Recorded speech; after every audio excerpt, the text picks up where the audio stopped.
Aí ele jogou esse comando aqui na VLAN 1 que estava com 32.768, ele tirou 8.000 e alguma coisa lá, né? Que ele tira 2 vezes 4.096. Aí ele coloca 24.576, mais a VLAN 1, 24.577. Ele muda aí 2 vezes. Isso no caso do switch 1. Se eu quisesse eleger um switch secundário, eu tenho que entrar em outro switch e colocar o comando secundário lá, que ele vai tirar só uma vez, vai para 28.000 e alguma coisa, que eu não lembro. Da VLAN 1, no switch 2, alterando a prioridade para ser o switch backup da rede, no caso o switch 1 venha a falhar. Então, note que a prioridade do switch 1 aí, ele é 24.576, né? Mais 577. Informação local do switch, que era 32.768. Então, o comando do switch 2, para eu colocar ele como secundário, span tree 1 root secondary, né? Eu vou colocar esse comando lá, e então ele vai abaixar só uma vez 4.096, que vai para 24.572.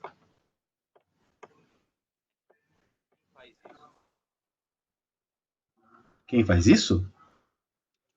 Tô escutando uma voz bem baixinha. Desculpa, cara, foi o Wesley falando aqui do meu lado. Ah, tá, é um tonto. Bom, então aqui, ó, tem alguma coisa errada, né? Não tá tão legal. O cara colocou da VLAN 1, né? Ele fala quem que é o VLAN 1, quem que é o switch, o switch 1 é o prioritário da VLAN 1. Eu tenho um custo 4 para chegar até ele. Então eu não sou o switch 1, porém aqui é informação padrão. Ele não alterou. Depois ele mete lá o comandão lá, ó. Span entre VLAN 1 root secondary, continua o switch 1 com 24.577 e ele com 28.673. Lembrando, se alguém colocar algum amarra aqui sem proteção nenhuma na rede, eles não mudam, né? Eles ficam com esse número. Não é um número automático. Você colocar o switch root no lugar certo é uma importante decisão aí que frequentemente é escolhida para minimizar o número de saltos que você tem na topologia. Ao invés, vamos supor, você deixa isso no switch de acesso sem querer, ele fica indo até próximo ao switch de saída, o roteador de saída, volta até o switch de acesso, a capacidade de processar todas essas informações da rede, ele não cair, então o tráfego fica voltando nos switches que não deveria. Então você tem que sempre colocar, orientado, né? Colocar sempre o switch mais próximo à saída da rede. O design aí poderia ser considerado conexões redundantes aí que possa ter e conexões que possam estar bloqueadas e a habilidade aí da performance aí do switch root. Então você tem que não só escolher o switch root mais próximo da saída, mas esse switch root mais próximo da saída não pode ser o mais ridículo que você tenha na rede, né? Tem que ser o melhorzinho que você tem. Que é onde vai atravessar todo o tráfego da rede. Geralmente, switch roots aí são equipamentos com capacidade de Layer 2 e Layer 3. A melhor forma de você evitar um erro nos dispositivos, pegando regra de STP errado, é você setar a prioridade 0 para o primário e beleza? Em adição ao comando com root guard que pode ser utilizado. Então a Cisco está mandando você descer mais ainda. Ao invés de você utilizar o comando automático, você vem lá no switch primário 0, no switch secundário 4.096, beleza? E aí esses comandos de proteção a gente já vai ver. Então não só colocar prioridade, mas para proteger que o switch não perca essa informação de root da rede. Modificando aí a porta root port e a porta bloqueada nas localizações do switch. Isso daí é uma questão de, eu estava até vendo, não sei se é igual, né? Do troubleshoot que eu vou fazer quinta-feira agora. Modificando o STP root, a porta root da STP e a porta bloqueada aí nas localizações. Desculpa, falei de novo, né? O custo do STP é usado para calcular a árvore do STP, onde voltar com tráfego ou não. Enquanto o switch gera aí as informações de BPDU, lembrando que são... não sei como é que ele vai falar aqui.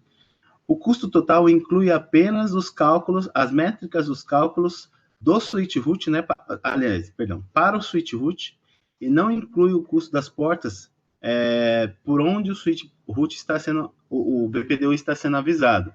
Então, quer dizer, se eu sou o switch 2, um exemplo aqui, vou descer um pouquinho mais para cá para explicar o que ele está falando. Se eu sou o switch 2, o custo da porta root é calculado entre essa porta e o meu switch root. Ele não é calculado com as outras portas que eu estou apenas enviando informação de BPDU, porque o custo só é calculado o máximo que eu chego até lá. Então, as outras portas, os outros caras mais para baixo, é eles que vão calcular a adição dessa informação, do link, né, do custo daquele link, não o switch 2. Então, o switch 2 ele vai falar sempre o custo que ele tem para o switch root, por exemplo, para os switches lá embaixo. Só descer um pouco, depois a gente sobe. O switch 2 vai falar para o switch 4 que ele tem um custo 4 para chegar no switch root. É o switch 4 que ele vai adicionar 4 desse link, o custo 4 desse link, para chegar no switch root através do switch 2, que vai virar 8. Não é o switch 2 que fala, olha, se você quiser chegar no switch root, você tem que adicionar 8, não é isso, beleza? Ele fala, olha, switch 4, eu sendo switch 2. Se você quiser chegar no switch root, o meu custo do switch root é 4. É o cara que se vira aí para escolher qual a porta menor aí para adicionar o que ele precisa. A topologia a partir dele é montada, né? Igual a SPF, né? Todos os roteadores aí enxergam a topologia a partir dele e não a partir de um... Mesmo que tenha um cara principal, mas a topologia a partir da caixa. Beleza? Na figura aí, o switch 1 vai mandar informações para o switch 3. É claro, né? O switch 1 vai falar que o custo para chegar na root da rede é 0. Tá vendo que o switch 1 ele não se preocupa com o valor do custo do link? Ele fala, ó, é 0. Quer dizer, se eu recebo uma informação BPDU com custo igual a 0, indica que eu já estou diretamente conectado naquele switch root. Só que o switch root ele não fala, não tem custo nenhum para chegar em mim. Então, é o switch 3 que tem a função de adicionar o custo do link dele para chegar até lá para cima. Então, o custo default é 4. Vamos supor que alguém vai lá e mexe na porta aqui 101 do switch 3 e coloque, sei lá, 15. Então, o switch 3 para chegar no switch root é 15. É baseado nas informações de saída do link. É o que ele quis dizer aqui em cima, né? O custo de saída da porta, né? Para chegar lá na porta de saída. Resultando aí no campo de 4. O switch 3, então, avisa informações de BPDU. Custo total para chegar até o root de 4, que é o que ele tem para trás. Então, o switch 5 adiciona as informações do custo dele. Então, para o switch 5 chegar no switch root é igual a 8. Entenderam isso daqui? Facinho, né? Só esse pequeno detalhe que a adição não é feita descendo, a adição é feita subindo. Tranks?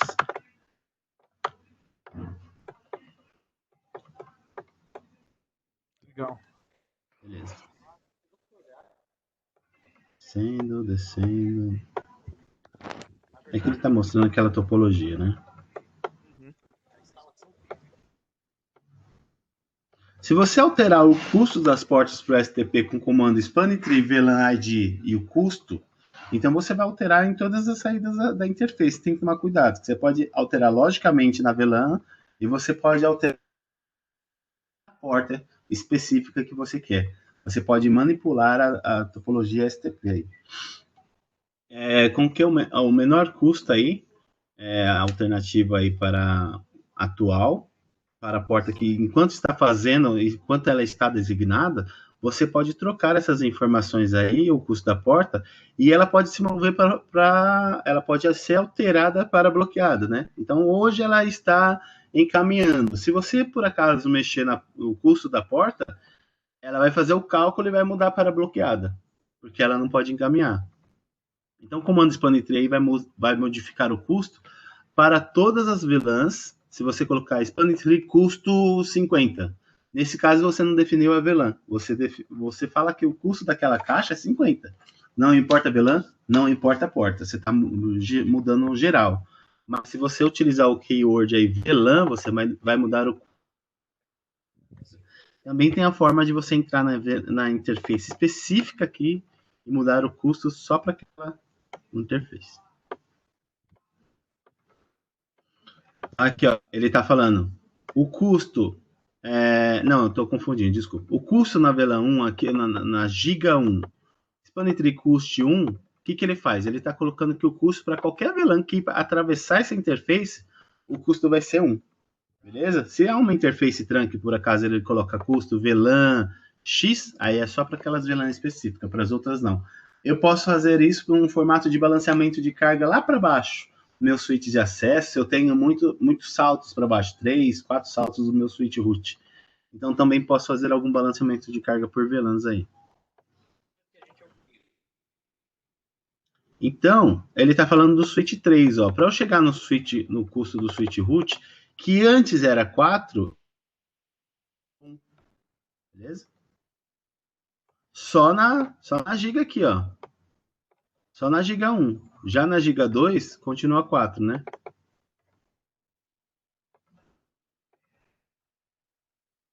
Continuando. No caso da VLAN 1, ó, ele alterou só para VLAN 1. Deixa eu ver aqui o que ele fez. Mostra o switch 1, o custo 4. E a porta ela muda para blocking, né? Deixa eu ver como é que estava o status antes aqui, ó. A porta estava designada, tá vendo? Eu alterei essas informações, aí a porta foi para blocking.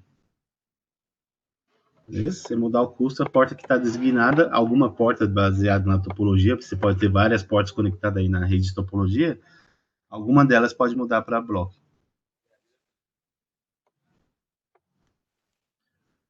Modificando a prioridade aí do STP. Na porta que está alternada, enquanto múltiplos links estão sendo utilizados entre os switches. No nosso teste aí em cima, o comando shutdown aí entre o switch 3 e 5, força o switch 5 a escolher o link conectado através do switch 4 e não mais através do switch 3. Então, essa alteração aí faz que o switch 5 utilize a porta 4 como root para encaminhar para o switch, a porta 4, giga 4, como uma porta root, para fazer encaminhamento de informações do switch 4, que antes estava para a porta 3, né? Verificando os comandos aí, prioridade. Então, ele vai escolher sempre a prioridade da porta se estiver empatado. Então, nesse caso aqui, ó, quer ver? Deixa eu ver lá. E aí eu tenho a porta 4. Coloco ela como root. E o cara deu um shutdown. Sei lá, topologia. Que ele fez pro... Ixi. Ó, tá vendo? Ó? Ele deu um shutdown nessa interface. E ficou só a porta 4 e a porta 5 ativa. Essas duas portas, originalmente, essas portas estavam bloqueadas, né? Então, deixa eu ver aqui. Então, como só tem duas portas, ó, uma porta 4 leva para o switch 4 e a porta 5 leva para o switch 5. Ela estava como bloqueada, aí ela virou porta root. E eu preciso escolher para quem que eu vou encaminhar. Então, as minhas duas interfaces é giga, de 1 giga, né? Então, empatou na velocidade. Já tinha desempatado através do MAC address, né? Esse meu MAC address é maior que o MAC address do switch 4. A minha prioridade com o switch 4 é igual. O switch 5 é maior que o switch 4. Então, calhou de todas as portas ficar bloqueada desse lado do switch. Entre o switch 4 e o switch 5, ficou bloqueada tudo no switch 5 por causa do MAC address, né? Então, ó, vai ficar bloqueado aqui, o switch 4 encaminha. Porém, eu perdi a informação de o switch 5 subir até o switch 3. Foi dado um shutdown na interface. Então, ele vai escolher qual das portas que eu abro agora, se as duas em mim está bloqueada, a 4 e a 5. E ele escolheu a 4. Bom, empatou no custo, né? Por causa da velocidade. O custo é 4 para os dois, para chegar no switch 4. E aqui a prioridade é igual para os dois, 128. Só que o número é menor, então a interface que está com a identificação menor, ela abre. Beleza?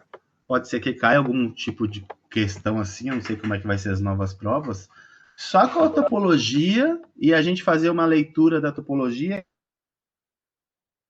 a interface X cair, vai acontecer o quê? Aí vai ter lá várias respostas. Né?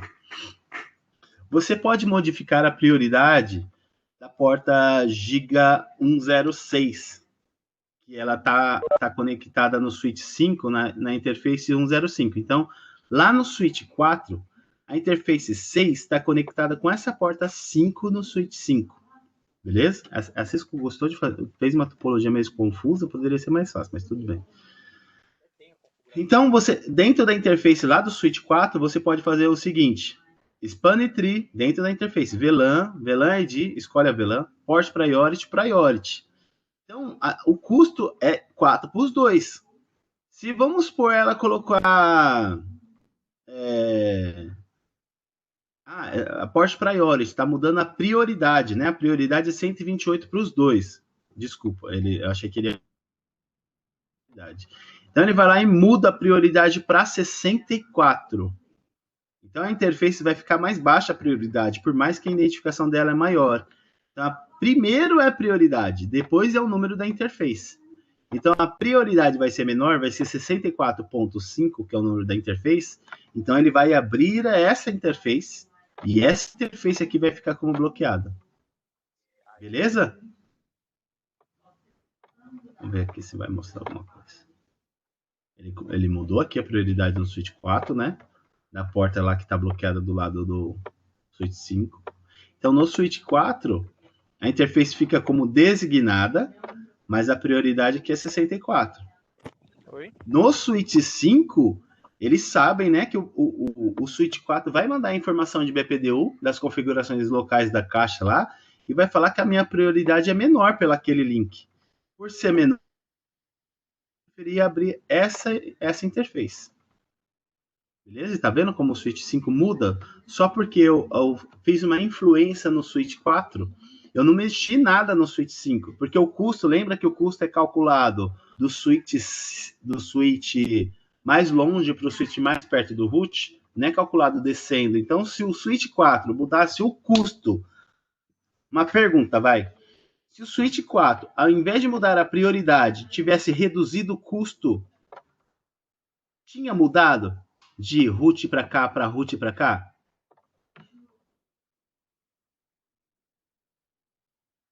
Acho que não, cara. Não. Lembra que o custo, eu só informo o que está para trás de mim? É como se o switch 4 falasse para o switch 5, ó, você quer chegar no switch root? Então, através de mim, pelo switch 3 e o switch root direto, você tem um custo de 8. Ele não informa o custo do link que ele... Vou colocar o custo aqui, o mais melhor de bom possível que existe aqui. Ele não influencia o valor do link descendo, né? Quem adiciona o custo é o switch 5 que iria adicionar o custo. Então, descendo a informação, não há influência com o comando custo. Mas com o comando priority, tem influência. Então, o switch lá do outro lado vai ler a informação e ele troca. Perceba que o comando de priority foi dado no 4 e não no switch 5. O switch 5 foi desempatado pelo número da porta e o switch 4 fez o switch 5 desempatar pelo número da porta, pela prioridade. Mudou a prioridade aqui no switch 5? Não mudou. Mudou no switch 4, mas ele consegue ler que eu devo preferir no meu vizinho a porta 6, ao invés da porta 5, por exemplo. Beleza? Então, o switch 4 fez isso com o switch 5. Se eu fosse fazer só olhando as configurações do switch 5, então tem que tomar cuidado se a gente pegar alguma troubleshoot assim, na prova, sei lá. Só olhando as informações do switch 5, só isso daqui, a gente erra a questão. A gente pergunta qual é a porta que é o root. Aí, sei lá, por que a porta 5 é o root? Você vai responder como isso daí? Se a prioridade do switch, o MAC address, a prioridade é igual, o MAC address é maior, que ele desempata com o menor, então maior perde, então a bloqueada tem que ficar do meu lado. Aí eu tenho duas portas para o switch 4. O custo é igual. O custo é igual, ó. Para eu subir para o switch 4. Só que aqui é menor, a identificação da porta é menor, então essa porta deveria estar encaminhando, mas ela está bloqueada. É por causa do comando que foi dado lá em cima no switch 4. Beleza? Então, voltando, custo influencia de baixo para cima, eu somando até chegar ao switch priority influencia de cima para baixo, influencia os switches lá para baixo. Beleza? Eu acho que tem algumas coisas assim parecidas com o BGP, mas é uns outros comandos que dá, né? Essa influência local, influência trazer na rota. Proteção de automática e adicionais, né, no STP. Então, as redes poderiam não decrementar time to live, né, por causa que é informação da camada 2. Da camada 2 eu não tenho isso daí no header TTL, eu só tenho no camada 3. Então, um loop pode ocorrer nessa topologia e múltiplos caminhos ativos entre os dois dispositivos. Aí você vai ter um loop eterno, até acabar a largura de banda, o processamento ou memória na caixa. Então, o tráfego broadcast e multicast aí é... Rake, não sei o que é Rake aqui. Vamos ver se eu... Deixa eu... Tradução.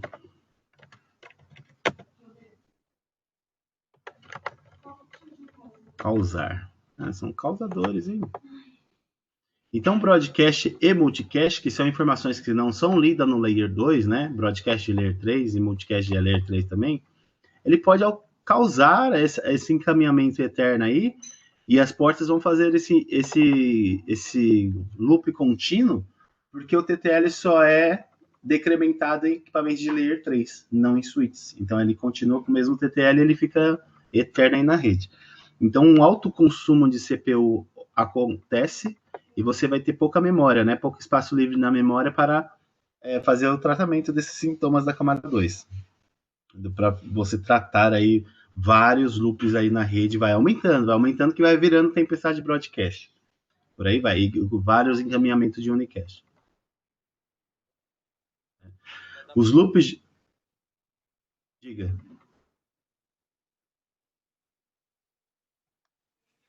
Pode falar.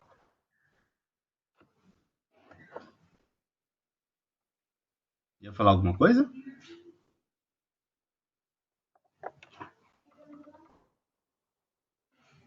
Gente, vocês estão me escutando? Feito, Julião. De boa. Alguém ia falar alguma coisa? Eu entendi que alguém ia falar alguma coisa. Não, né? Então, vamos continuar. Não.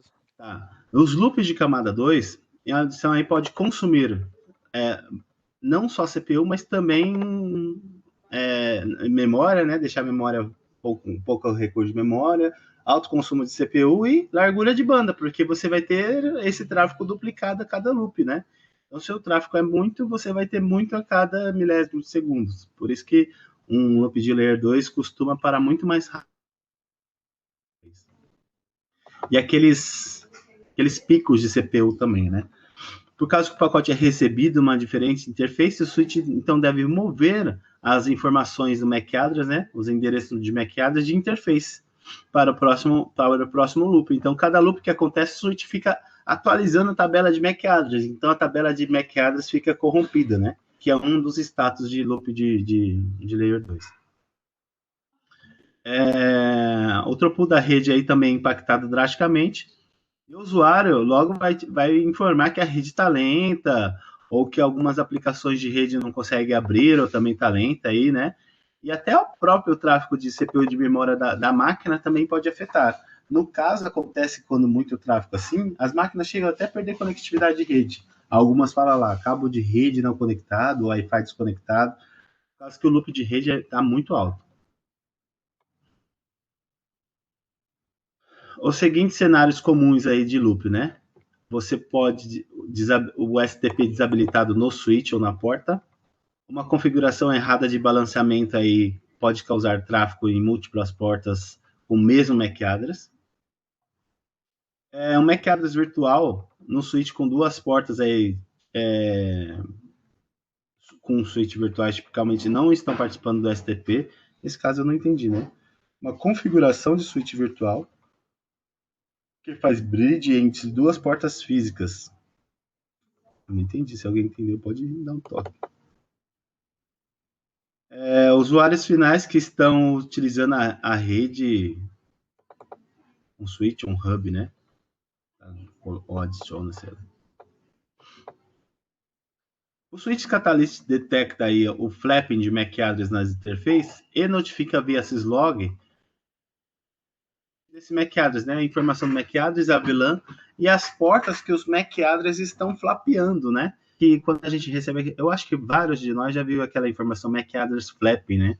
aquilo ali já faz parte de loop de layer 2, tá ok? Já consta como loop de layer 2. Pode ser que ele pare rápido, ou pode ser que ele fique constantemente mandando mensagem. Se tem flapping, o pessoal fala, não se preocupa, não tem nada. Há casos de ter um access point mal configurado, com padrões ou grupos errados, mal configurado. Então o switch não vai entender que aquele access point tem que atravessar o trunk sem informação nenhuma. Aquela informação daquele access point. Então, cada vez que uma máquina estiver fazendo roaming na rede, um exemplo, ele fica dando flapping de MAC address, porque ele sai de um access point e entra no outro. Acontece desse tipo de coisa acontecer, por causa de rede Wi-Fi mal configurada. Em todo caso, se não for sua rede Wi-Fi, algum outro problema de rede aí que você pode... Mas o mais comum que a gente tem é Wi-Fi e neguinho que coloca aí uns hubzinhos na rede. E nada mais, o Wi-Fi é um hub, né? Hub sem fio. Só o 802.11ac e AD que não é mais hub, é switch. Switch sem fio. As portas a gente lá. Essas mensagens poderiam ser investigadas para garantir que o loop de layer 2 não existe. O comando aí mostra umas mensagens syslog aí, ó, o show abaixo. Está flapeando, o STP está movendo, está trocando essas informações de topologia. O STP também pode ficar bloqueando. Então aqui a gente tem MAC flapping, né? Notificação. Está falando que esse MAC address na VLAN 1 está flapeando entre essas duas interfaces. Significa que ele entra e sai, ele não define o que é, então pode ou estar entrando, ou só saindo, ou ambos, por ambas as interfaces. É um tipo de loop isso daí, beleza? Loop de layer 2, é um dos piores que você pode ter. Poderia ser checado em todos os switches, na VLAN mencionada, e nas mensagens syslogs para garantir se o STP está habilitado e funcionando adequadamente. Então, uma informação aí que é legal é quando você tem vários saltos de switch, um exemplo, lembra do diâmetro que a gente tem o switch 1, switch 2, igual a gente tem aquela topologia ali que mostra toda hora no PowerPoint. A gente teria que colocar no switch root diâmetro 2, que a gente tem mais 2 níveis abaixo dele. Para quê? Para que o sincronismo de temporizadores do STP não atrapalhe e informe esse tipo de loop de layer 2 também. É importante, beleza? E aí, MAC address, e aí loop mesmo de verdade que pode estar acontecendo na sua rede. Então, você tem que investigar switch a switch para ver se o STP está sincronizado, só foi alguma informação pontual, ou só está nada para se alarmar, né? É que às vezes você vê um loop assim de... Posso ser honesto para vocês, eu já tô careca de ver isso e careca de às vezes não resolver. Você vê um loop assim, só que a mensagem não é constante. A mensagem, né, literalmente, né? Tô careca. As mensagens só que não é tão constante, não chega a afetar CPU, memória, alguma coisa, e você não consegue explicar essa porcaria. Ele está atravessando de alguma forma duas interfaces diferentes. Às vezes ele está numa interface de acesso, atravessa uma interface de trunk e volta para uma interface de acesso. Pode ser que aconteça isso, pode ser que não. A gente não sabe o que acontece direito em alguns casos. É difícil de analisar muito o loop de layer 2. Se o cara tiver com um servidor lá na máquina dele, fazendo um teste de servidor virtual, brincando de IVE lá, e tá entrando a interface de MAC address e voltando, é mau horror. Beleza? Então pode ser várias... Manda de coisa aqui também. E é difícil. Aí o que você tem que fazer? Você tem que configurar para não mostrar flap, esse tipo de mensagem, ou pau no gato, ignorar, né? Ou não tem jeito. Beleza? Mas nada que afete a rede. Se estiver afetando a rede, se é pela memória, aí tem que investigar mesmo. Root Guard é uma característica do FTP habilitada porta a porta, né? Ele evita que portas configuradas com essas configurações na porta, alguém se torne um root, essa interface se torne uma root port. Então o que acontece? Não é que eu adiciono um switch que seja root na rede. É que se aquela minha topologia, eu espero que aquela interface seja designada, um exemplo, lá um switch de acesso, ele não um switch root. E o meu switch root, por acaso, é 32768. Foi adicionado um switch nessa interface menor. O que vai acontecer? Tradicionalmente, se eu não tiver nenhuma proteção, aquela minha porta que era designada, que eu estava esperando um host, por aí vai, ela vai querer se mover para root, porque eu estou vendo um switch novo pertinho de mim, com custo menor, que é a prioridade menor. É melhor eu ir para esse switch, porque a prioridade dele... Então, não se esqueça, por mais que eu tenha um custo péssimo naquele link, mas a minha prioridade é menor que meu switch, que já é root da rede, os switches estão cagando e andando. Ele vai sempre ler a prioridade primeiro, depois o custo para eu chegar até o root.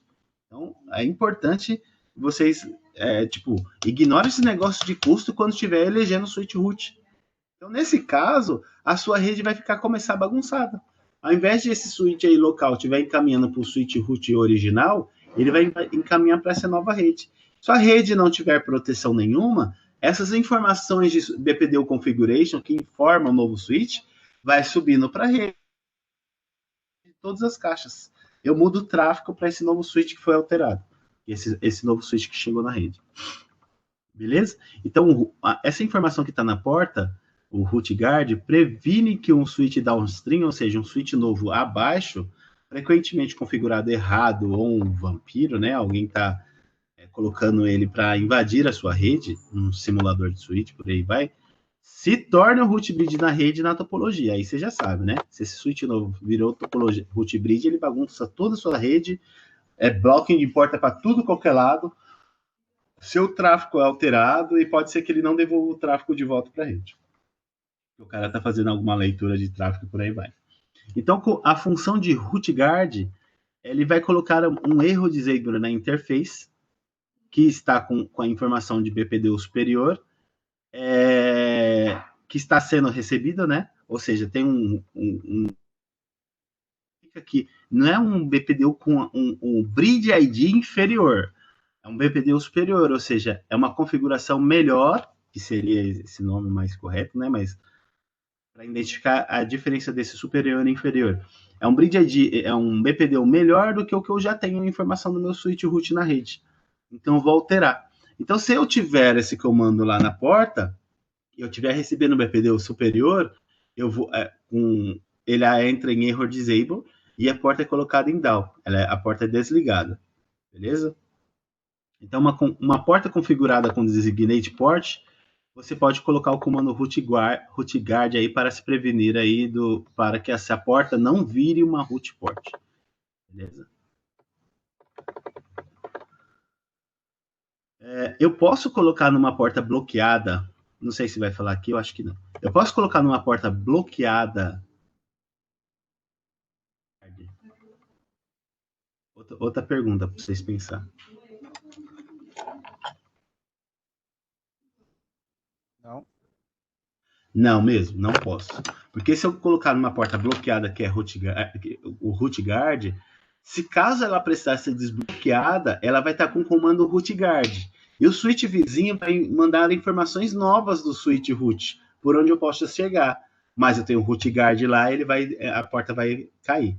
Beleza? Eu só posso colocar root guard nas portas designadas, não mais. Não posso colocar em bloqueado. Então, você não pode pegar um range aí e sair colocando igual um louco.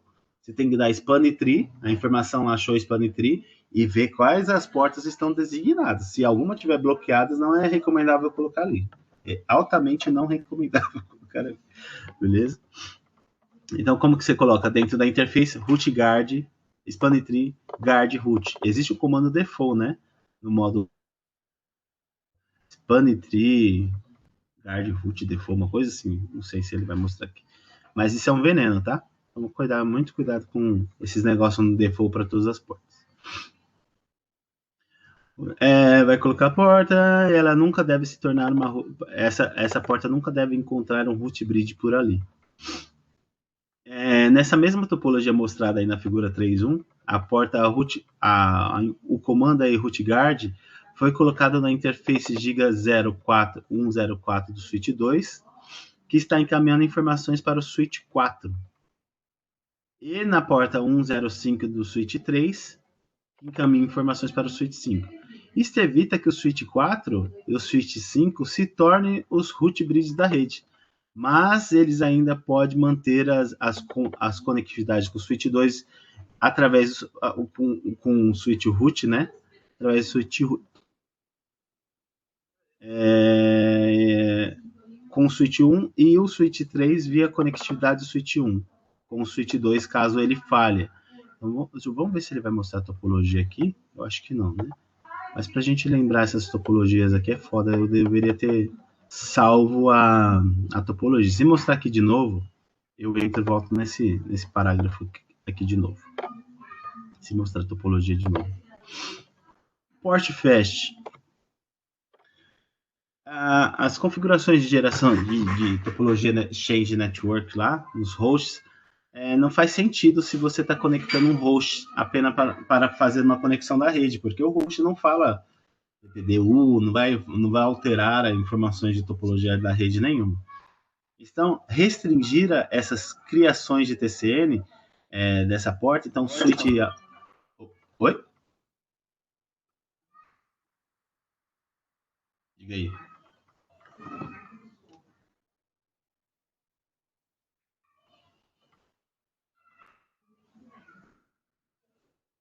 Tá bom.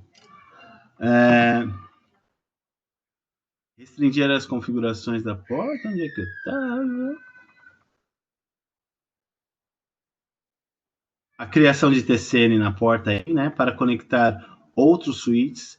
Então você tem que evitar colocar esse comando de port fast onde quando você vai colocar switches, porque é como se você estivesse silenciando o STP ali.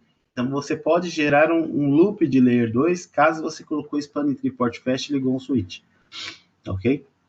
Mas se você colocar um switch 2, uma interface, um host qualquer, você aumenta a estabilidade e eficiência da rede aí, né?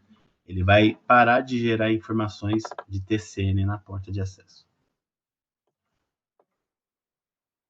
Você pode ter com a característica STP Port Fast aí, bypassar os status do STP. Então, aquele learning, listen, ele já entra em encaminhamento imediato. Então, a interface já pega o MAC address do cara, já coloca na tabela de MAC address e já faz o encaminhamento, porque eu não tenho que esperar escutar a porta para ver se vai mandar BVDU, qual topologia que eu crio ali, qual tipo de porta. Então, não tem essas informações. Então, seja lá o que seja, 50 segundos ou 30 segundos, isso daí não precisa, ele já entra em encaminhamento automaticamente. Isso é legal para ambientes específicos aí, né?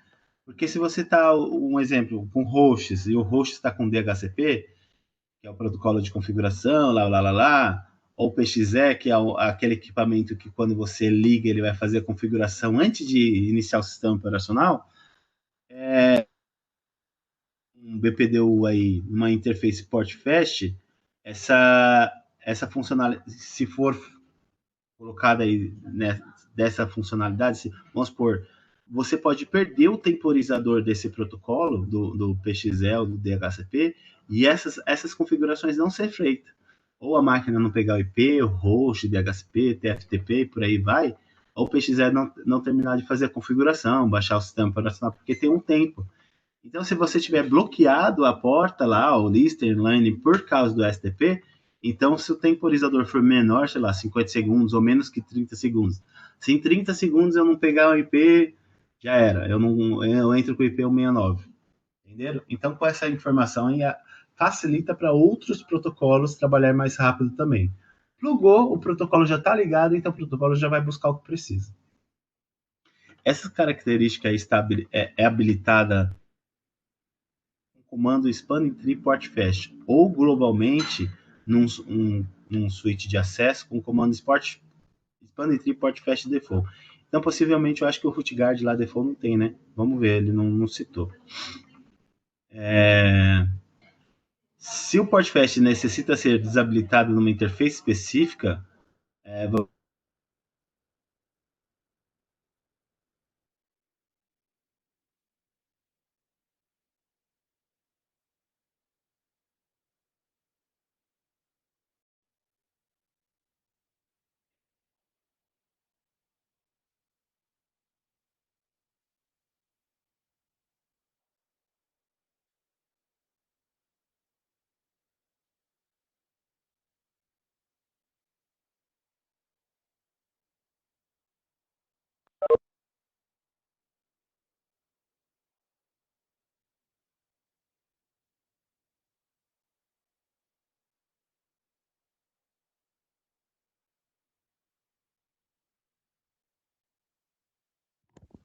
Júlio, tá me ouvindo aí?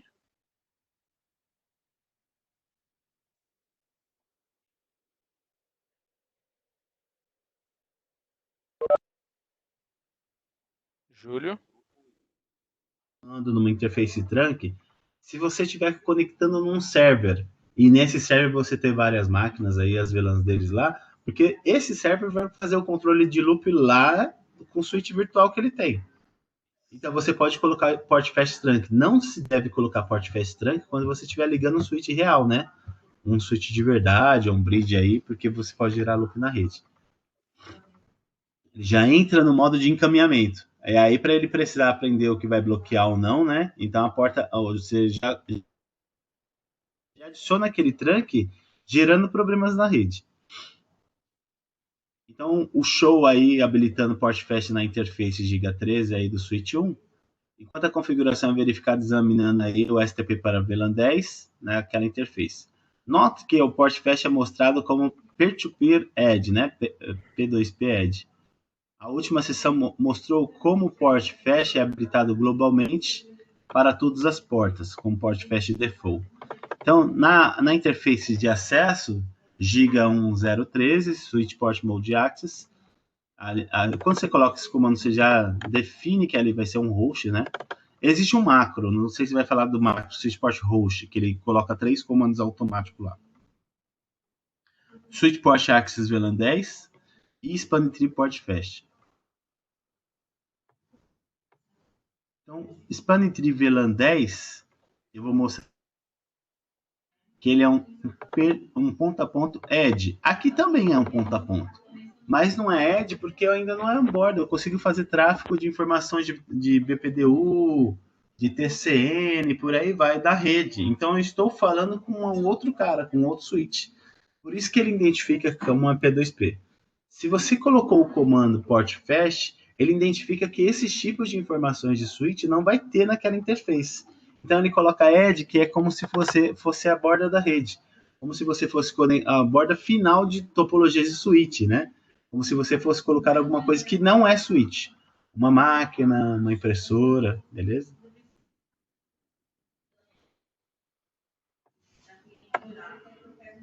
Então, se você trazer o comando show, expand interface giga 013 detail, ele vai informar que você colocou o comando port fast lá, né? E está habilitado na interface. Para você fazer isso daí globalmente, todas as interfaces, sem exceção, ele vai colocar a interface em port fast. Se nesse caso você vai colocar um switch aqui na porta 8, você entra lá, expand port fast default. É mais fácil você desabilitar em portas específicas do que habilitar uma por uma. Só que também é mais fácil você esquecer lá e colocar uma porta trunk para conectar numa interface que está comando do switch port Expanded Port Fast, né? Tem que tomar muito cuidado com o design da sua rede, por onde você prefere caminhar aí. BPDU Guard é diferente de Root Guard, né? A gente tem um Root Guard, tem um BPDU Guard e a gente também tem um BPDU Filter, que a gente vai ver. Então, BPDU Guard é um mecanismo de segurança que desabilita a interface configurada com essa configuração. Na hora que ele requer tipo de BPDU. Não é só trocar a interface de designada para root port, que essa é a informação do root guard, né? Se caso entrar um switch, uma prioridade menor do switch que já existe na rede, eu dropo aquela informação. Beleza? É o que? Um BPDU superior.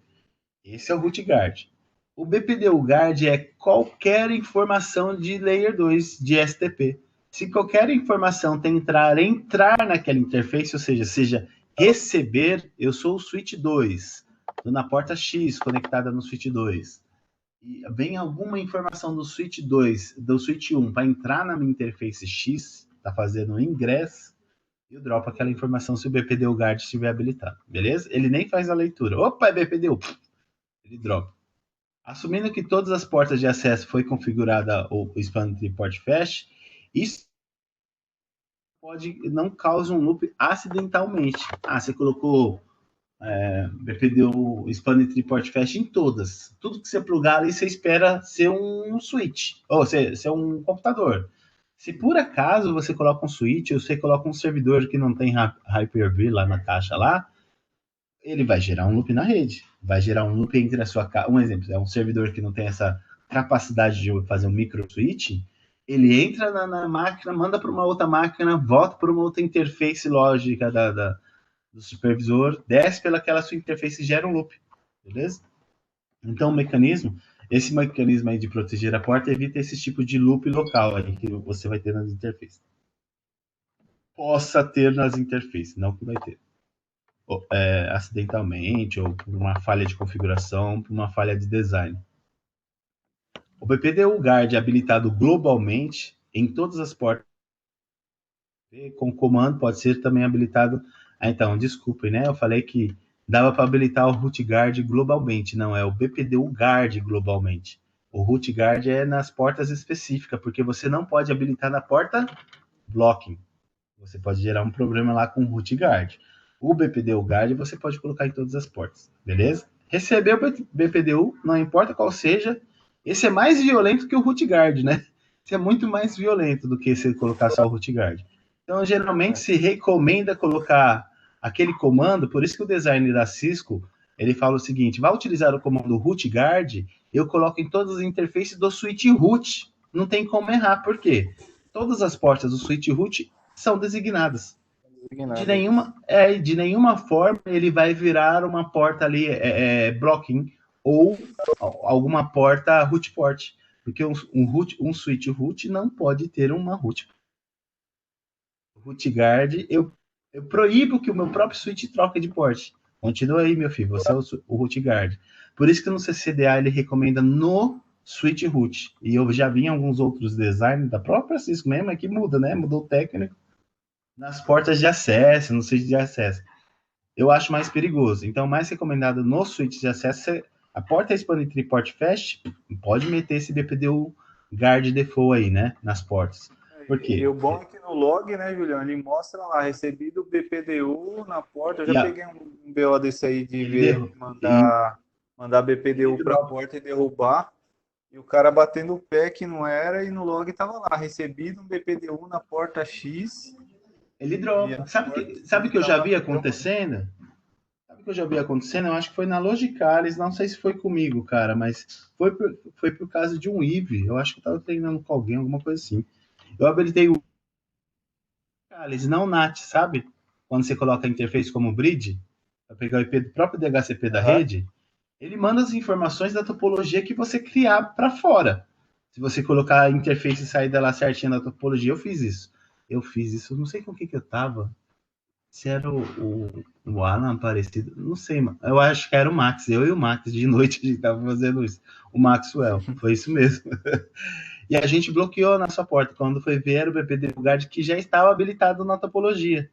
A porta bloqueou automática. Porque o switch que você cria lá no IV, lá, ele manda o BPDU. Então acontece também. Então, se você colocar alguma Spanish port fast, que você tenha, quando você coloca esse comando, ele fala, use com cuidado e tenha garantia que você não vai colocar switches ali. E se você coloca um servidor que não tem um Hyper-V interno e não troca informações de BPDU com a caixa, aí esse servidor manda o BPDU para fora, então esse BPDU Guard aí também vai ajudar. Da mesma forma, beleza? Então é isso. Colocou o Expanded Triport Fast, recomendo que coloque o BPDU Guard também. Porque senão você pode gerar um loop ali na rede. O Expanded Triport Fast deixa a porta mais rápida, mas ele te avisa, você pode gerar um loop. Aí você fica, ai meu Deus, e agora? Habilita ou não habilita? Aí você vai lá e coloca o comando lá, beleza? O BPDU Guard é muito bom isso daí. Então, o comando Expanded Interface, o número da interface detail, ele mostra que a interface port fast está habilitada na interface e o que o BPDU Guard também foi habilitado na interface por default, ou seja, no modo de configuração global. Beleza? Então, BPDUs enviados. Entenda. BPDU Guard, depois a gente vai ver a diferença disso, né?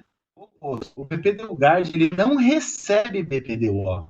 O Saved BPDU, 0. Se esse computador mudar para 1, a interface cai em erro. Beleza?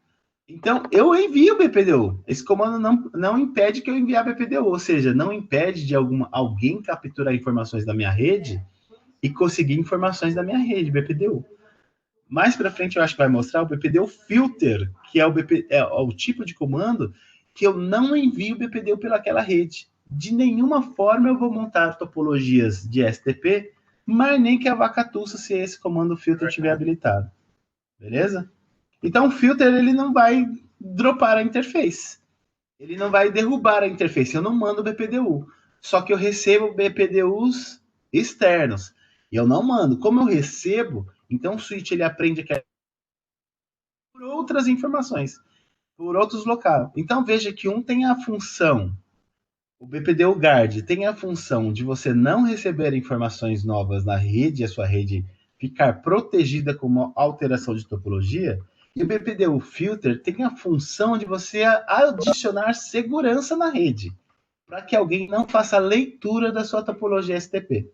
São informações diferentes. Um eu tenho drop na porta e o outro possivelmente não. Beleza? Porque eu não vou ter comunicação com ninguém, então não tenho por que dropar. Estou silenciando o BPDU ali, o envio de BPDU. O BPDU Guard tipicamente é configurado em todas as interfaces fechadas para hosts, né? Habilitado o comando port fetch. Então, lembre-se dessa combinação. Habilitou o BPDU, o expander fetch pode habilitar o BPDU Guard. Um exemplo desses log aí, ó. Bloqueando por causa de BPDU Guard. Eu recebi está habilitado esse cara e eu vou desabilitar ponto final. O resto é com você. É isso que a máquina faz, né? Vou colocar a interface em erro para facilitar a sua busca lá depois das suas cagadas que você está fazendo. Então, show interface status mostra qual interface está em erro, né? Deixa eu ver. Colocando todas as interfaces aí em erro disable, né? Por default, as portas que estão colocadas em erro disable por causa de BPDU Guard, elas não são automaticamente restauradas. Lembra que a gente tem um serviço que pode reativar as portas do error disable recovery você coloca lá 10 minutos, 5 minutos, 2 minutos. Você tem um comando que você pode fazer o recover para interfaces de link que está transmitindo pelo um lado, pelo outro, por port security. Você pode colocar o comando de recuperação. Recupera. Se ela cair, ela não volta, beleza? Então o BPDU, o error recover lá, ele recupera, se eu não me engano, uns 12 ou 13 status diferentes do switch, mas não todos. O error recover é um serviço que pode ser utilizado para reativar as portas que estão em shutdown por causa de algum problema assim, com error disable. Dentro desse error disable tem uma lista que pode ser criado que pode transformar uma porta com erro, né?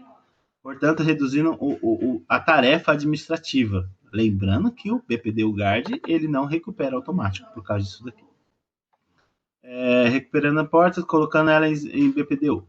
Usando o comando BPDU Guard Recover Cause BPDU Guard, aí eu consigo, porque você especificou. Se você não especificar, se você só utilizar o BPDU Error Disable Recover, ele só vai recuperar alguns dessa lista de 13 ou 14, e não todos. Mas quando você coloca outros específicos, tem outros que eles não sobem também, se eu não me engano, por LAPDGB, que tem umas outras coisas lá que pode até queimar a porta, um exemplo assim. Ele não recupera, mas recupera se você colocar a informação específica do erro. Beleza? Deixa eu ver quem é que tá falando. Tá alguém falando.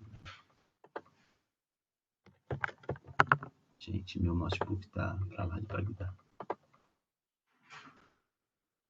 Não estou conseguindo ver sua tela. E agora? Tá todo mundo conseguindo ver meu PowerPoint? Ainda, não tô conseguindo ainda não, Júlio. Nossa, tá zoado. Oh, puta.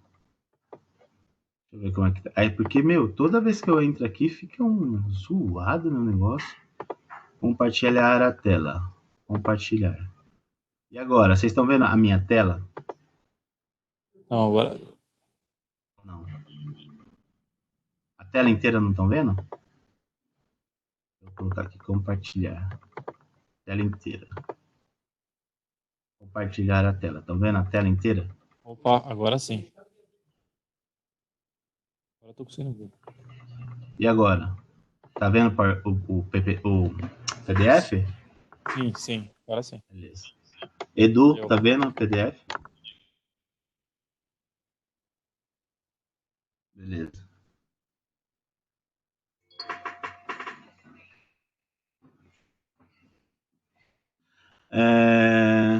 Pode colocar um intervalo, né, para ele não recuperar automaticamente. Cai já. Se você colocar só isso daqui e não mexer no intervalo do error disable recovery, ele pode cair e voltar automaticamente a partir do tempo default, se eu não me engano, é 1 segundo. Então você coloca timer segundos lá, define com o tempo que você quer, senão vai gerar muita informação aí na rede. Se o cara cai e volta, se não tirou o switch lá que está gerando o BPDU lá, a porta fica caindo e voltando, gerando um monte de flap. Show Error Disable Recovery, né? Está habilitado para BPDU. Tá vendo? Ó, tem para ARP Inspection, DHCP Spoofing, tem um monte de coisa aí que pode ser habilitado. O intervalo por default é 300 segundos. Falei 1 segundo, né? 300 segundos por caso que é baseado nos MAC address. Baseado em informações de Switch de Layer 2, que é MAC address, que é o que a gente tem aí por repetição. Beleza? Então tem 5 segundos que um BPDU foi enviado nessa interface e a interface caiu.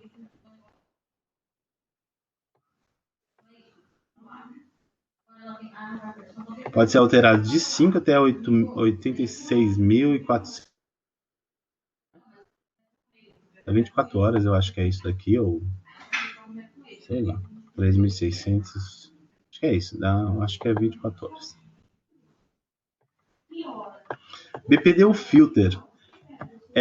O filter simplesmente bloqueia o BPDU que está sendo transmitido para fora da porta. Então, não envia o BPDU pela uma porta qualquer lá de um switch. Isso daqui pode ser habilitado especificamente globalmente ou numa interface. Tem que tomar cuidado, né? Você precisa enviar numa interface que é trunk. Uma interface que é trunk, isso daqui não pode estar habilitado no BPDU Filter. A configuração aí do filter global é Expanded Report Fast BPDU Filter Default. E ele vai enviar uma série de 10 a 12 BPDUs. Se o switch receber qualquer um dos BPDUs e checar que é identificado mais preferido, se o switch receber qualquer tipo de BPDU, ou seja, naquela interface que habilitou, então ele checa, né, IT, né? Ele checa para identificar qual switch é mais preferido. Sei lá, para ele habilitar a interface como root port, não sei, não deixou bem claro, né? O switch preferido, ele deu uma tab assim. O switch preferido não processa qualquer tipo de BPDU que está sendo recebido, mas ele ainda transmite o BPDU inferior para os switches downstream. Entendi. Então, se você coloca BPDU filter, ele não vai mais enviar BPDU. Mas se por acaso você está recebendo um BPDU superior, que é aquele BPDU melhor, né? Ele vai mandar informações sim, ele continua trocando informações com aquela interface, que pode ser uma root port. Caso não seja bloqueado, ele vai se comunicar com os outros switches que tem um BPDU inferior, porque eu tenho, se tratando das caixas, eu tenho um BPDU superior, então eu envio para aquelas interfaces que eu estou comunicando com um root port. Mas se eu estiver comunicando com o switch mais para baixo, tomadas mais para baixo, e aquele switch estiver enviando para mim, eu estou recebendo o BPDU, não está BPDU guard. Eu estou recebendo BPDU com BPDU inferior ao meu, então eu encaminho para os caras a BPDU. Então o filter não funciona nesse caso. Beleza? Para não ter alteração de topologia mesmo. Caso apareça alguma outra coisa, que eu já tenho uma root port, apareça um outro root bridge na rede com um BPDU superior, não tenho nenhuma mensagem para alterar a minha interface de root port para alguma outra coisa ainda. Então, eu acho que ele também faz uma punição. Vamos ver se ele faz punição, acho que não. Acho que ele simplesmente para de mandar o BPDU. Nesse caso eu não lembro desse detalhe. O switch que não está sendo preferido nos processos de BPDU, que estão sendo recebidos, um switch que não é preferido nos processos, não há um switch preferido nos processos de BPDU que estão sendo recebidos, mas ele não transmite BPDU para um switch com uma BPDU superior, né? Perdão, um switch no upstream. Então, eu posso até receber uma informação que não seja preferida numa interface, eu posso estar encaminhando nesse caso, mas se eu tenho uma interface que eu tenho um BPDU superior, eu não encaminho aquela informação.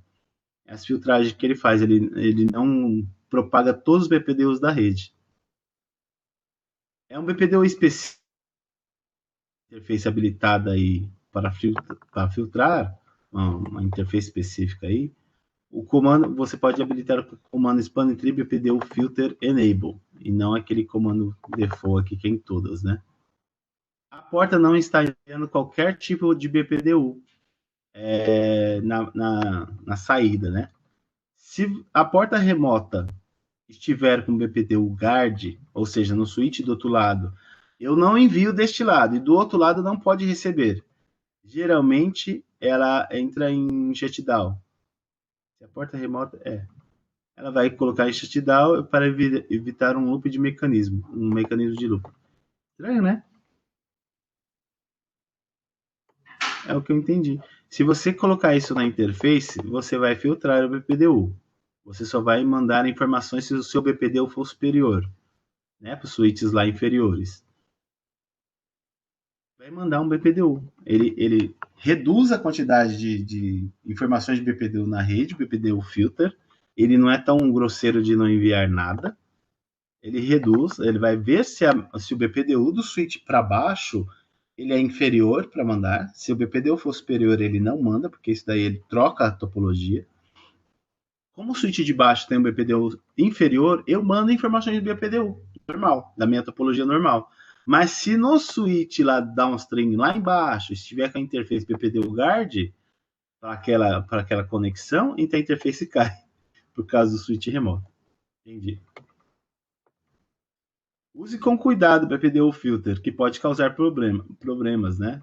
A maioria dos designs não requer BPDU filter. Se você adicionar um nível desnecessário de complexidade na sua rede, você adiciona também riscos, né? Não vai bloquear totalmente as mensagens. Ele não vai mandar mais BPDU para todo mundo e Deus do mundo, né? Desesperadamente. O BPDU filter só vai mandar BPDUs na direção de downstream para baixo e não para cima, né? Para cima eu já tenho a minha porta root port. Então ele vai mandar informações, o filter, quando está habilitado para baixo, nos switches mais abaixo, só com a informação superior, porque os caras lá para baixo estão com a informação superior, inferior. Aí tem as informações de custo, de porta e tudo mais da topologia. Então, como eu sou superior àquele switch, eu mando o BPDU. Tem que tomar cuidado com o switch lá embaixo, está com o BPDU guard habilitado. Pode causar problemas aí. Um exemplo aí mostrado no switch 2, as estatísticas aí, o BPDU está habilitado na interface 2 desse switch 1. A primeira configuração aí mostrada aí, habilitada nessa interface específica, é proibindo que o BPDU envie ou receba informações.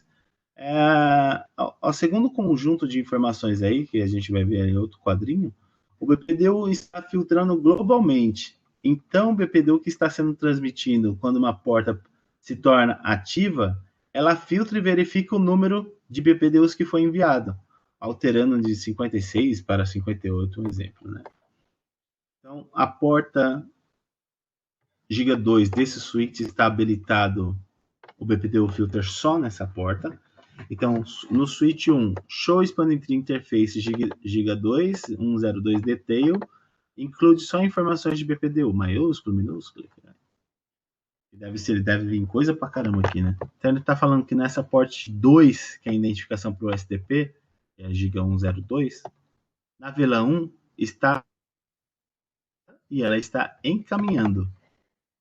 O BPDU está filtrado. BPDU enviados 113. BPDUs recebido 84. E aqui no switch 1 de novo, na porta 2 de novo. BPDU filter está habilitado. BPDU enviado 113.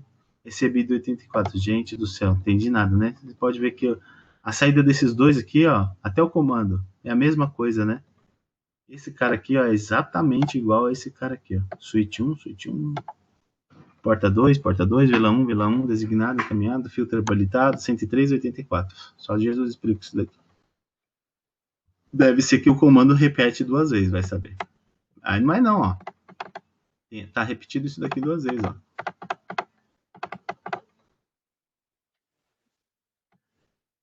Beleza. O switch deu no modo global. Span tree é a mesma coisa no comando, né? BPDUs enviados 56, BPDUs recebidos 5. Ele reduz a quantidade, né? Aqui, né, nesse caso, ele está habilitado só nessa interface. Será que está habilitado só nesse daqui? Isso, está habilitado só na Giga 02. E aqui ele está habilitado em todas as interfaces do equipamento. Baseado na Giga 02, eu reduzo pelo menos a metade, né? 58 aqui e aqui muito mais, né? Só 5. Ficou muito claro, né? Mas... problemas com o DLD, né? Unidirectional Links Detect lá, né? É o protocolo que vai detectar esses tipos de informação unidirecional. Fibra óticas pode consistir aí com padrões de plástico ou de vidro para transmitir a luz. Um cabo tipicamente consiste em strange, que é strange peoples? Que é strange peoples? Vertente. Pode consistir em uma vertente para enviar os dados de um dispositivo para outro e receber dados de um lado para o outro, né? A ordem está direcionalmente oposta no site remoto. Então, se em um lado o dispositivo está com TX no cabo, do outro lado esse cabo tem que ser TX, tem que ser invertido, né? Não posso acender a fibra dos dois lados e não pode estar apagado dos dois lados. E vice-versa, de um lado está RX e do outro lado tem que ser TX. O dispositivo de rede pode usar a fibra ótica para conectividade, para ter conectividade, encontrando aí, pode ter tráfegos unidirecional. Se se uma vertente, um desses cabos, nesses cenários aí pode existir aí ainda os comandos show, protocol upstate, porque aí o online protocol, por mais que eu tenha o TX enviando um exemplo, eu não tenho um RX. Mas a camada 2 vai identificar que está up. Ele não identifica que a camada 2, que a camada 1 está totalmente falha, ou mais ou menos, ou perneta, né? Ele vai identificar que a camada 1 está up e ele mantém a camada 2 up. Beleza? Ele identifica uma transmissão, porque é o que pode ocorrer geralmente, né? Um exemplo, eu estou num servidor. Um servidor, geralmente, ele não cria tráfegos, né? Ele só recebe tráfego, processa e manda. Mas ele precisaria do cabo do outro lado. Mas, num jeito mais básico, eu posso ter uma informação só enviando. Esse protocolo foi criado aí para evitar que as interfaces fiquem em um modo só. Beleza? O tráfego, então, pode ser recebido numa nova porta, no STP, né? Ele vai tirar daquela informação, vai escolher uma root port diferente, seja lá o que for, e vai trocar o tráfego daquela interface do switch.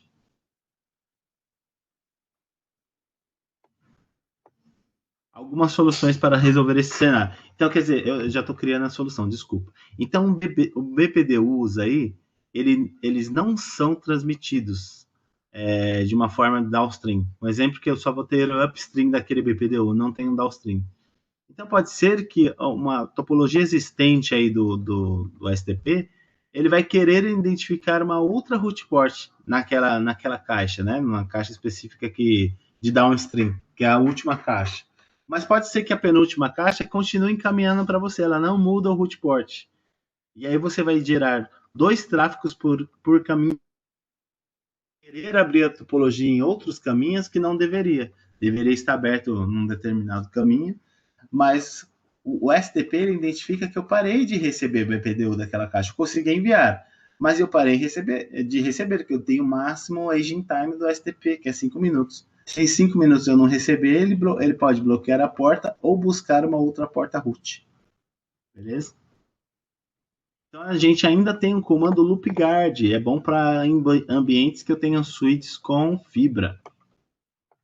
Então o comando loopguard, ele evita que portas alternativas no RSTP ou portas root possa se tornar portas designadas, ou seja, portas que vai fazer encaminhamento para baixo, para os switches para baixo, né? Isso daí faz essa perca de BPDU, eu crio uma loopguard colocada aí no comando. Se isso daí acontecer, ele entra em error disable. Se é uma interface parar de comunicar e eu comunico umas outras, não deixou mais claro aqui, mas se eu tenho um switch 1 em cima, é que o switch 1 na nossa topologia é o root. Eu tenho um switch 3 em cima conversando com o switch 5. E eles estão com uma fibra só, e essa fibra rompe o RX. Então o switch 3 ele vai continuar encaminhando downstream, só que ele não recebe upstream. O que vai acontecer? O switch 5 ele vai mudar de root port. A root port era direcionada para o equipamento 3. Só que eu não consigo mais. Lá no equipamento 3 eu identifico que a topologia está ok para mim. Só que eu parei de receber BPDUs. E no caso do switch 5, que é o lá de baixo, ele o switch 3.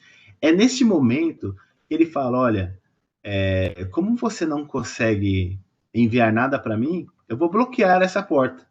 Então, se o switch 3 bloquear a porta que ele está comunicando com o switch 5, o switch 5 vai transformar aquele uplink que deveria estar funcionando, né, que só enviar, para uma outra porta. Então, o que acontece? Eu vou ter uma porta designadas do switch 3 para o switch 2, e eu vou ter uma porta designadas do switch 5 para o switch 3, pela interface que só está subindo. Nessa forma, eu gero um loop entre o switch 5, switch 3 e o switch 2. E o switch 2 eu tenho uma comunicação com o switch 4, lá na nossa topologia em triângulo, né, que já é à direita. Então eu vou ter um loop girando em sentido direito, assim, né? Girando para a direita. Switch 5, switch 3, switch 2, switch 4, switch 5, switch 3. Quando o MAC address ele volta para o switch 5, então o loop guard habilitado na interface 3, né? Ele vai identificar aquela interface que estaria encaminhando, que ele mudou para encaminhado, ele vai lá e bloqueia, só com o comando loopguard. Sem o comando loopguard, você cria um loop sem perceber na rede, porque uma parte da fibra só se rompeu. Então, sempre quando vocês também tiveram algum problema aí de topologia, ou tiver adicionando outro switch na rede, vai conectar port channel e por aí vai, e tem fibra, sempre testa de alguma forma se não tem flap na rede. Se o equipamento novo foi conectado, pede para o cara conectar lá o notebook lá e ligar o DHCP dele, seja lá o que for. Vê se vai gerar um loop a partir de uma fibra mal conectada, uma fibra, sei lá, não feita corretamente, não lixada corretamente, que para de funcionar de uma vez, ou o TX ou o RX. Pode ser que o cabo está certo, mas o cara não plugou direito e por aí vai. Beleza? Ou deixou alguma sujeira na ponta da fibra. Pode ser uns negócios tão bestos que a gente nem imagina do outro lado da linha, né? Então, enquanto a BPDU começa novamente na interface, a porta se recupera e a transmissão aí começa através do switch do status ASTP novamente. Então, o ASTP ele vai ficar colocando a porta em bloqueio e vai ficar colocando a porta em designate. Lá no outro, isso é no switch 3. Lá no switch 5, ele vai ficar trocando a porta de root para a porta designada e fica voltando de designada para root, de root para designada. E para evitar esse tipo de status, né, que fica gerando loop na rede, o loop guard ele identifica que a porta está trocando e está voltando e ele bloqueia. quando a rede estabilizar novamente. Então, o LoopGuard está habilitado globalmente no equipamento, utilizando o comando span-tree LoopGuard default. Ou você pode também habilitar uma interface específica, span-tree guard loop. É importante que você note que o LoopGuard poderia não ser habilitado em interface port fast, porque isso causa conflito com root alternate port logic. Então, LoopGuard você só vai colocar na interface que é trunk, tá ok? A interface de comunicações entre os switches.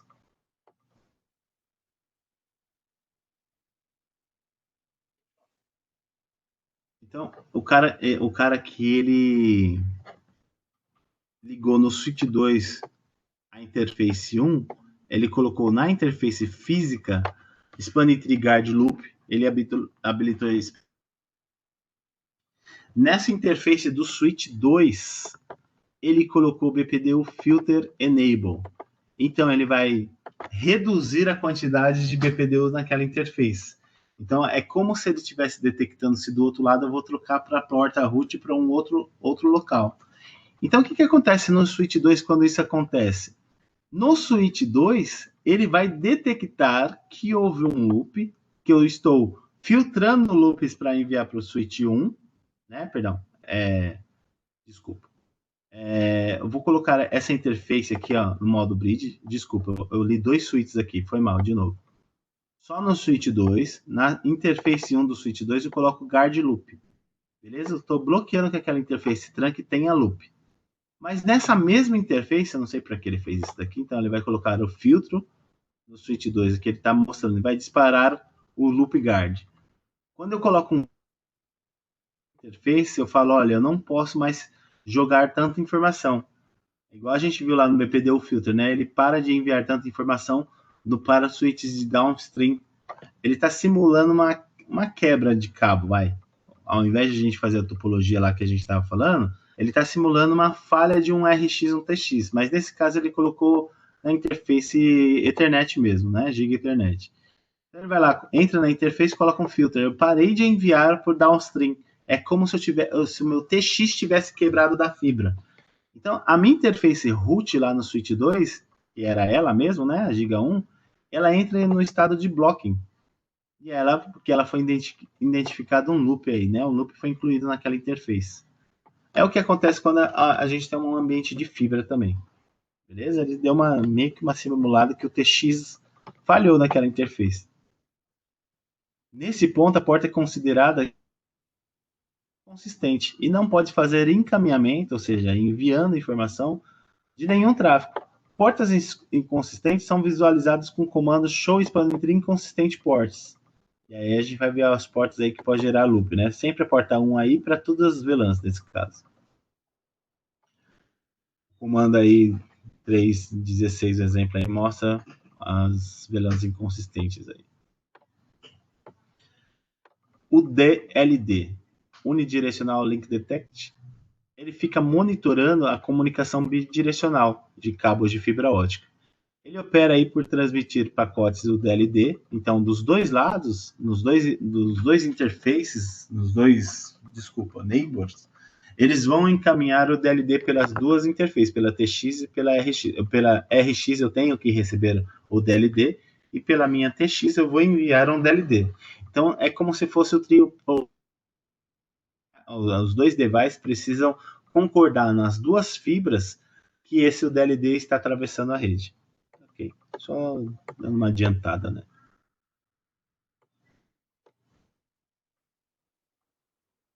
Então ele continua, ele vai sempre continuar, porque a qualquer momento uma fibra pode se romper, então esse processo não é um processo único de teste de fibra, ele continua lá testando até não querer mais. Então, no modo normal, se um frame não fez um EC aí, né, o link é considerado indeterminado e a porta ainda pode se manter ativa. No modo agressivo, caso eu não receba aí uma confirmação do meu DLD, o switch então envia 8 pacotes com intervalos de 1 segundo. Parei de receber, mas mesmo assim eu vou enviar aí com o ID da informação do switch 8 vezes aquele pacote de layer 2. Se os pacotes um EC daqueles 8 pacotes que foi enviado, então a porta é colocada em erro. Então não é colocada em erro automaticamente. Preciso de 8 pacotes do DLD se perder na rede, né? Se perder, não receber a resposta, não receber o EC, aí a porta é desligada. O DLD com um error, né? Error disable. O DLD é habilitado globalmente com o comando o DLD enable, aggressive ou só o DLD enable, que a gente entra no modo normal. Ele considera que o link está indeterminado e a porta fica ativa. Então é como se existisse o comando, ele não servisse para nada, né? Esse modo normal. A porta vai ficar como ativa mesmo assim. Então, outros protocolos que se vira. Um exemplo, o STP. Se viraria lá com o loop guard na rede.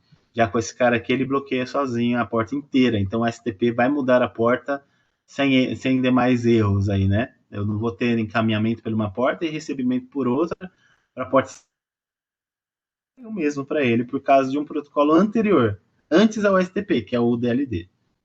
Beleza?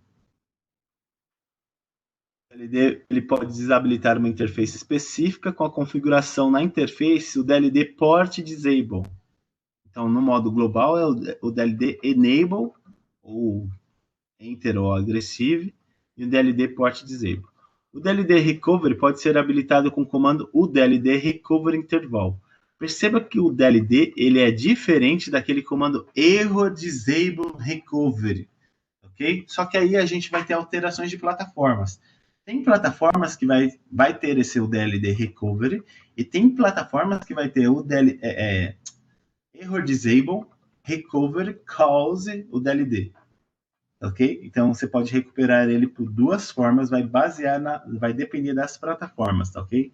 Nem sempre levam os mesmos comandos. Adiante, você já pode utilizar o DLD Recovery, beleza? Onde um intervalo aí de específico, você pode utilizar aí em segundos.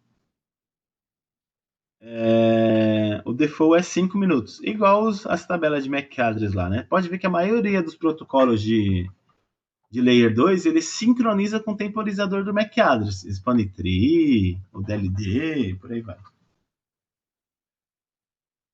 O DLD pode ser habilitado numa porta específica com a configuração DLD port ou agressiva só enter, já falei. Então, habilitando ele globalmente. O DLD é habilitado num switch remoto, como, né?